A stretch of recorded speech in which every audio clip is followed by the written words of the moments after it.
ঢাকা দক্ষিণের মেয়র ফজলে নূর তাপসের নেতৃত্বে কদমতলী থানার ধনিয়া মৌজার রাস্তার সাথে নির্মিত তিনতলা ভবন ভেঙে ময়লার বাগান নির্মাণ করে ২০২২ সালের ১০ নভেম্বর।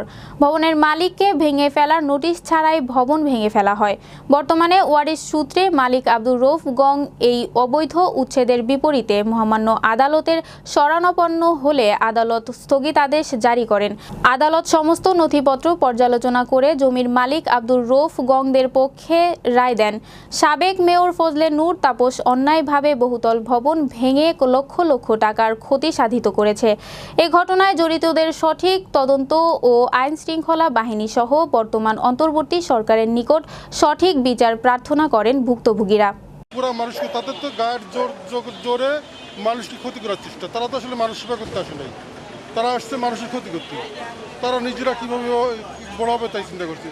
এই যে রাস্তা কাটি কাটি পানির লাইনগুলো বসে হয়েছে, জরিমানা খেয়ে গেছে তাপস। আমার এগুলো নিছে, আমার সন্তান এখনো ভার্সিটিতে পড়ে, তারা ছাত্র আন্দোলন করছে, তারা এই আন্দোলনকে কেন্দ্র করে তা আমার ছেলে ঝাঁপিয়ে পড়ছে যে আমাদের সম্পত্তি আমরা এখন চাই। সেই সুবাদে এখন আমরা সরকারের কাছে সাহায্য হাত বাড়ছি। এখন আমি আমার সম্পত্তি আমি সম্পূর্ণটা গ্যার দিয়ে নিয়ে নিছি। কিন্তু হ্যাঁ, যেটা রাস্তা যেটা তার নিয়েছে ভাঙ্গা নিছে, রাস্তার ব্যাপারে আমার কোনো আপত্তি নাই। আমি সুখ সামনে জানাচ্ছি, রাস্তা অবশ্যই দেবো, কিন্তু রাস্তার বিনিময় আমার কি দিবে?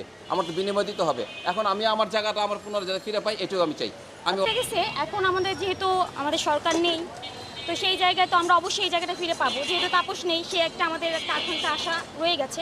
তো সেই জায়গা থেকে আমার চাচ্ছু একটা ব্যানার উপরে দেখতে পাচ্ছেন, একটা ব্যানার লাগানো হয়েছে। তো এই ব্যানারটা লাগানোর দুদিনের মধ্যেই হয়তো তারা বলতেছে তারা হয়তো বিএনপি করে, আমি সঠিক জানি না তারা আসলে কি করে। আমরা এই আন্দোলনে ছিলাম, কিন্তু আমার কথা হলো আজকে আমরা যে আন্দোলন করলাম, আমরা ছাত্রীর আন্দোলন করলাম অন্যায়ের বিরুদ্ধে, যেখানে অন্যায় চলবে না, সেখানে আমার চাচা নিজে ভিক্টিম হয়ে যাচ্ছে এই অন্যায়তে।